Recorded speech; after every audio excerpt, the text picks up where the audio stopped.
So if you haven't already seen the news, yesterday in an update about Deadpool 3, Ryan Reynolds in a short video announced that Hugh Jackman would return as Wolverine. Now, I don't normally cover news like this, especially for a film that is 2 years away, so please don't think that I'm going to start making videos like this regularly. This is a special occasion because Wolverine has been my favorite comic book character since I was a kid and watched X-Men the Animated Series for the first time. I think I've read pretty much every comic that had Wolverine in the title, even when they didn't have Wolverine in them, like the Wolverines comic, which took place after his death, and even the Laura Kinney Wolverine series. I have not read every minor appearance of Wolverine, and I probably wouldn't win a trivia contest because I'm bad at remembering the issue numbers. But I definitely know more about Wolverine than most people.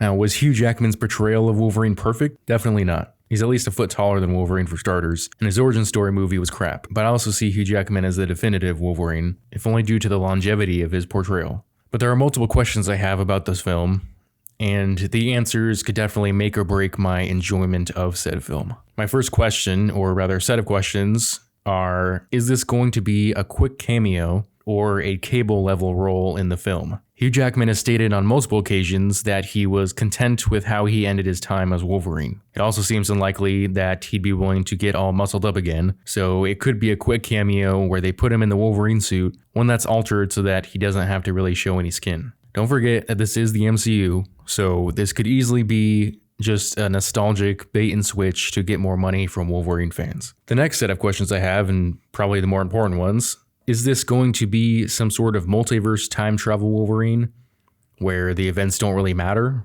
Or is this going to be Marvel saying this is the definitive MCU Wolverine? I see two potential options here. One, either this is a multiverse adventure with the sole purpose of being fan service, like Patrick Stewart as Professor X or John Krasinski as Reed Richards. Or two, they will say this is the definitive Wolverine, or more specifically, Logan of this universe. They'll say he's always been in the MCU in the background, and this will be his first and last outing, to be replaced by perhaps his son Dakin, his daughter/clone Laura Kinney, or his alternate universe son James Hudson. Honestly, I think that a case can be made for either avenue, because either way, Marvel will get the fan service money. They will be able to replace Hugh Jackman for a younger actor while saying that they had Hugh Jackman in the MCU. And Hugh Jackman himself can say that he got to be in the MCU without committing to another 10 to 15 years of Wolverine.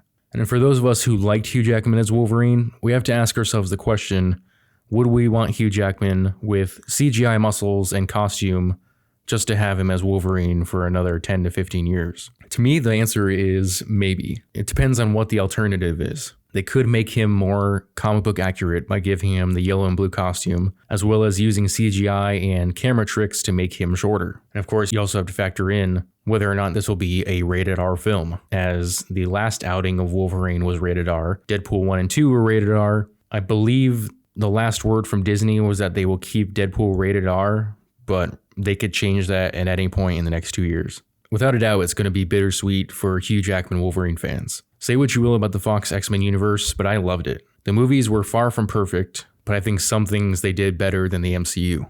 Now, this might be a hot take, but I think that the death of Wolverine at the end of Logan was more emotional and impactful than the death of Tony Stark in Avengers Endgame. And it's even more interesting because we'll get to see Hugh Jackman return as Wolverine before Robert Downey Jr. returns as Iron Man. And not just returning, but Hugh Jackman will actually be crossing into a different universe. Now, I know that there are already those who are saying that this is just Disney dangling the keys of fan service and nostalgia to get our money, and that this doesn't signal some seismic shift in Disney's plans to start making movies that actually cater to the fans. And I 100% agree with that. But I enjoyed Hugh Jackman's portrayal of Wolverine for what it was, and Ryan Reynolds' portrayal of Deadpool for what it was. So until Disney gives me a reason not to, I'm going to look forward to this movie. So after I recorded most of this video, Ryan Reynolds released another update with Hugh Jackman in the video, and unfortunately, the only information that we really get is that this is not the same old man Logan that we got in Logan. So that's how they're explaining how he died, and yet we're getting him in a new movie. Other than that, it was kind of a troll because they played music over explaining basically what the plot would entail. So yeah, not a whole lot to go on so far. But let me know what you think about all this in the comment section below. If you enjoyed this video, I'd appreciate it if you hit that like button and subscribe to my channel. Also, hit that notification bell so you never miss out on a new video. I'll see y'all next time.